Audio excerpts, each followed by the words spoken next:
क्या हुआ बारान? एक लम्हा भी तुमसे दूर रहूं तो बेचैन हो जाता हूँ। मैं तुम्हें वो सारे बुरे लम्हे भुला दूंगा जो तुमने झेले, वादा करता हूँ। ओ बाबा, आप तो इस ड्रेस में बहुत ही हैंडसम लग रहे हैं। बहुत अच्छे लग रहे हैं आप। मजे लेने के लिए कोई और टॉपिक नहीं मिला तुम्हें?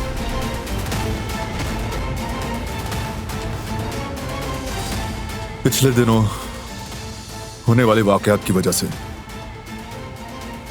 मैं शायद बहुत ज्यादा प्रिकॉशियस रहा।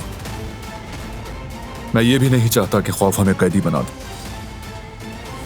अब हम सब मिलकर कारबे खानदान का इत्तेहाद अपने दोस्तों और दुश्मनों को दिखाएंगे। एक पल के लिए भी एहतियात नहीं छोड़ेंगे। सबको मोहतात रहना है। चले क्यों ना एक ग्रुप फोटो हो जाए। शादी अटेंड करने के बाद फ्रांस जाएंगे और फिर हम पेरिस घूमेंगे। मैं जवाहिर साहब को बता दूंगी।